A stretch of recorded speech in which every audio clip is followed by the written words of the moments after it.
বুক ব্যথা হার্টের রোগ থেকে বাঁচার জন্য কোরআন থেকে একটি আমল করুন। কোরআনের ভিতরে আল্লাহ পাক রব্বুল আলামিন সকল রোগের শেফা দিয়েছেন। কোরআনটা হচ্ছে সকল রোগের শেফা। আল্লাহ তাআলা পবিত্র কোরআনুল কারীমের ভিতরে নিজেই বলেন, 15 নম্বর পারার 9 নম্বর পৃষ্ঠার 2 নম্বর লাইন, সূরাত বনী ইসরাঈলের 82 নম্বর আয়াতে আল্লাহ তাআলা বলেন, ওয়ানুনাজ্জিলু মিনাল কুরআনি মা হুয়া শিফাউ ওয়া রাহমাতুল লিল মুমিনিন। আল্লাহ পাক রব্বুল আলামিন বলেন, এই কোরআনটা আমি মুমিন বান্দাদের উপরে রহমত স্বরূপ, শেফা স্বরূপ নাজিল করে দিয়েছি। বলেন সুবহানাল্লাহ। এই কোরআন হচ্ছে এমন একটা কোরআন, যেই কোরআনের ভিতরে আল্লাহ তাআলা শেফা দিয়েছেন, সকল মানুষের জন্য রহমত হিসেবে এই কোরআনটাকে আল্লাহ তাআলা দুনিয়ার বুকে নাজিল করে দিয়েছেন। এজন্য আমরা কোরআনের আমল করব। কোরআনের আমলটা হচ্ছে, যাদের বুকে ব্যথা হয় এবং হার্টের রোগী যারা রয়েছেন, তারা একটি কোরআনের আয়াত দ্বারা আমরা জানতে পারি, সেটা হচ্ছে বেশি বেশি জিকির করবেন। আল্লাহ পাক রব্বুল আলামিন পবিত্র কোরআনুল কারীমের ভিতরে নিজেই বলে দিয়েছেন, 13 নম্বর পারার 12 নম্বর পৃষ্ঠার 2-3 নম্বর লাইন, সূরাতুর রাদের 28 নম্বর আয়াতের একটি অংশে আল্লাহ তাআলা বলেন, আলা বিযিক্রিল্লাহি তাতমাইন্নুল কুলুব। যে ব্যক্তি জিকির বেশি করবে, আল্লাহ তাআলা তার অন্তরটাকে প্রশান্ত করে দিবেন, তার অন্তরকে ঠান্ডা করে দিবেন। আপনার হার্টের সমস্যা, আল্লাহ পাক রব্বুল আলামিন এই হার্টটাকে সুস্থ করে দিবেন যদি আপনি বেশি বেশি অলওয়েজ আল্লাহর জিকির আজকার করতে পারেন।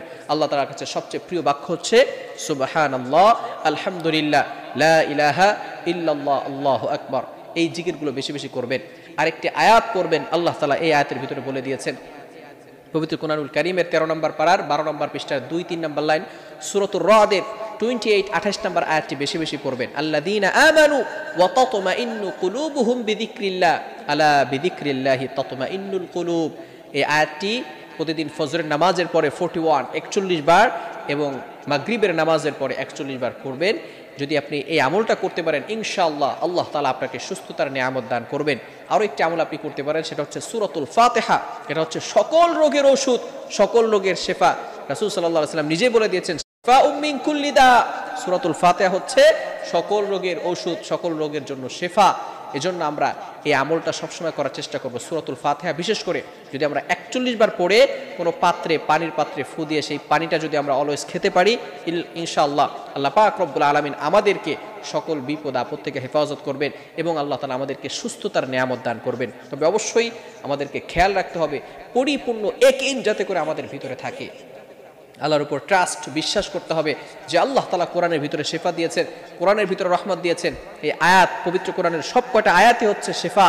সুতরাং আমি এই আয়াতগুলো পড়লে আল্লাহ তাআলা আমাকে শেফা দান করবেন, আল্লাহ তাআলা আমাকে সুস্থতার নিয়ামত দান করবেন। এই ইয়াকিন আপনার ভিতরে থাকতে হবে। যদি ইয়াকিন থাকে, আল্লাহ পাক রব্বুল আলামিন আপনাকে সুস্থতার নিয়ামত দান করবেন।